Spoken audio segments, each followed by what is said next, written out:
افلا يتدبرون القرآن ام على قلوب اقفالها، تو کیا یہ لوگ قرآن میں غور نہیں کرتے یا دلوں پر قفل لگ رہے ہیں؟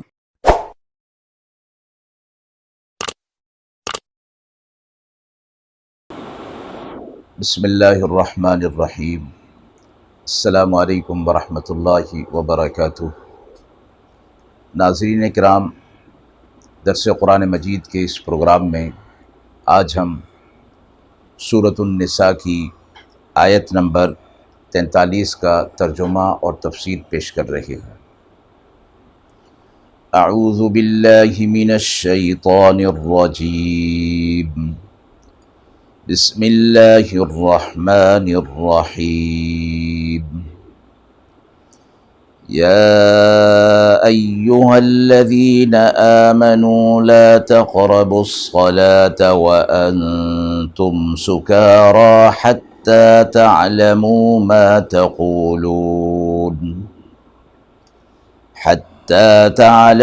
ما تقولون ولا جنبا إلا عابري سبيل حتى تغتسلوا، وإن كنتم مرضى أو على سفر أو جاء أحد منكم من الغائط أو لامستم النساء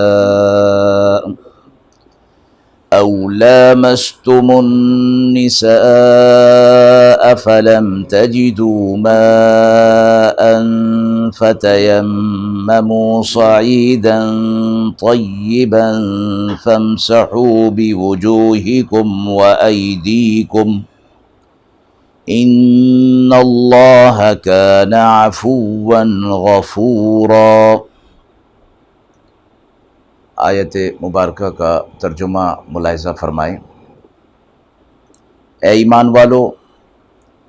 نماز کے قریب نہ جاؤ جس وقت کہ تم نشے کی حالت میں ہو، یہاں تک کہ سمجھنے لگو جو کچھ تم کہتے ہو، اور نہ اس وقت کہ جب تمہیں غسل کی حاجت ہو، مگر راہ چلتے ہوئے یہاں تک کہ غسل کر لو۔ اور اگر تم مریض ہو یا کوئی تم میں سے سفر سے آیا ہے، یا تم میں سے کوئی شخص حاجت سے فارغ ہوا، یا پاس گئے تم عورتوں کے اور پھر تمہیں پانی نہ ملا، تو تم ارادہ کرو پاک مٹی کا، پھر ملو یعنی مسح کرو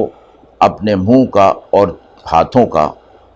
بے شک اللہ معاف کرنے والا بخشنے والا ہے۔ آیت مبارکہ کا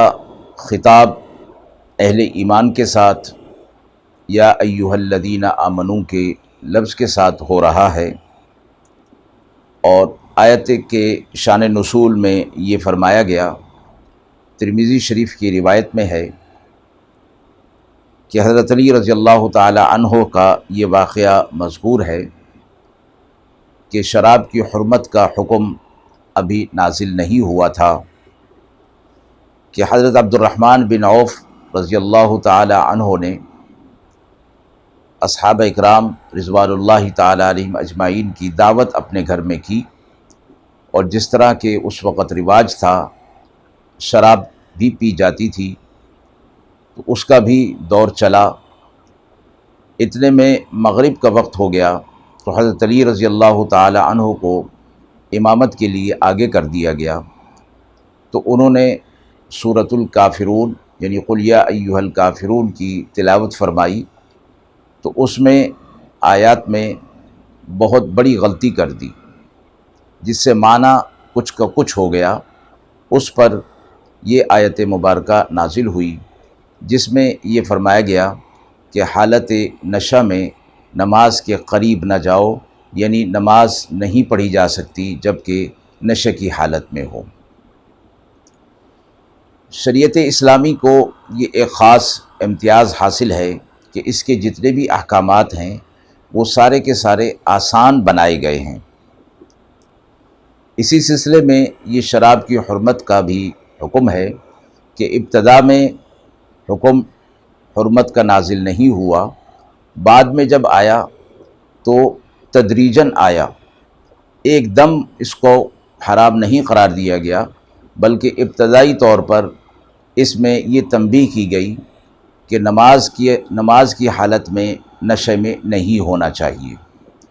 اس لیے کہ یہ ایک نشہ آور چیز تھی،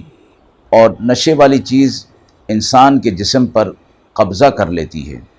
اور عادت بن جاتی ہے، اور عادت کا چھڑانا مشکل ہوا کرتا ہے۔ اس لیے اللہ رب العزت نے تدریجاً اس کا حکم دیا کہ ابتدا میں صرف نماز سے منع کیا گیا اور بعد میں پھر مکمل طور پر اس کو حرام قرار دے دیا گیا۔ البتہ بعض لوگوں کو اللہ رب العزت نے ایسی طبیعت سلیم عطا فرمائی تھی کہ وہ اس کے حرام ہونے سے قبل بھی اس کے قریب نہیں جایا کرتے تھے، جس میں آپ صلی اللہ علیہ وسلم اور حضرت ابوبکر اور دیگر اصحاب کا ذکر ملتا ہے کہ جو اس کے حرام ہونے سے پہلے بھی اس کے قریب نہیں جایا کرتے تھے اور اس کی خباثت سے اچھی طرح واقف تھے۔ تو ایک بات تو یہ فرمائی گئی ابتداً کہ نماز کے قریب نہ جایا جائے۔ دوسری چیز جو یہ فرمائی گئی کہ جب آدمی نشے کی حالت میں ہوتا ہے اور وہ اپنے حواس پر قابو اسے نہیں ہوتا تو وہ کچھ کا کچھ کہنے لگتا ہے، یہاں تک فرمایا حتی تعلموا ما تقولون، یعنی یہاں تک کہ تم جاننے لگو کہ تم کیا کہہ رہے ہو۔ نماز میں جو کچھ تم کہتے ہو، پڑھتے ہو، تلاوت کرتے ہو، تو وہ تمہاری عقل اور سمجھ اور ہوش اور حواس میں ہونا چاہیے، نہ کہ اس حالت میں کہ تمہارے ہوش و حواس اپنے مقام پر نہیں ہیں۔ تو اس چیز سے منع فرما دیا گیا، اور نماز تو خشوع اور خضوع کا نام ہے اللہ کے حضور میں، تو جب معلوم ہی نہ ہو کہ وہ کیا کہہ رہا ہے، ہوش و حواس اپنی جگہ پر نہ ہو، تو وہ نماز کیسے درست ہوگی۔ اگلی چیز جو فرمائی گئی ولا جنوباً، یعنی جب تم حالت جنابت میں ہو تو اس وقت بھی نماز کے قریب نہیں جا سکتے، نماز نہیں پڑھ سکتے۔ الا عابری سبیل، مگر یہ کہ تم سفر میں ہو، اور سفر سے جب تم واپس آ جاؤ تو پھر تم جب تک غسل نہ کر لو اس وقت تک نماز ادا نہ کرو۔ اسی طرح فرمایا کہ اگر تم مریض ہو یا تم میں سے کوئی سفر سے آیا ہے یا قضاء حاجت اس نے کی ہے تو طہارت اسے حاصل نہیں، یا تم عورتوں کے پاس گئے ہو اور تم جنابت کی حالت میں اور طہارت کی حالت میں نہیں ہو، اور اس حالت میں تمہیں پانی بھی نہیں مل رہا، تو تم پاک مٹی کا ارادہ کرو۔ جیسے کہ ترجمے سے بھی اور اس بات سے بھی معلوم ہو گیا کہ ان حالتوں میں پانی نہ ملنے کی صورت میں، پانی سے طہارت نہ کر سکنے کی صورت میں، یا پانی نہ ملنے کی صورت میں تیمم کا حکم دیا جا رہا ہے، اور یہ تیمم کا حکم اس امت کی خاصیت میں سے ہے۔ آپ صلی اللہ علیہ وسلم نے فرمایا کہ میری امت کو جہاں اور بہت سی خصوصیات دی گئی، وہاں یہ تیمم کی خصوصیت بھی انہیں عطا فرمائی گئی کہ پانی نہ ملنے، یا پانی تو ہے لیکن اس کے استعمال سے بیماری کے بڑھ جانے کا قوی اندیشہ یا تجربہ ہو چکا، یا طبیب حاذق نے اس بات کو کہہ دیا کہ پانی کا استعمال مرض کے بڑھ جانے کا ذریعہ ہوگا، سبب ہوگا، تو اس صورت میں وہ پانی کا استعمال نہ کرے اور طہارت کے لیے وہ پاک مٹی کا ارادہ کرے۔ اسی طرح فرمایا کہ پانی اگر 1.5 میل کے فاصلے پر ہو، یا پانی ملنے میں دشمن کا خوف ہو، وہاں تک جانے میں پہنچنے میں دشمن کا خوف ہو، یا کنواں موجود ہے، پانی موجود ہے لیکن سامان موجود نہیں، ڈول موجود نہیں جس سے وہ پانی نکالا جا سکے، تو اس صورت میں بھی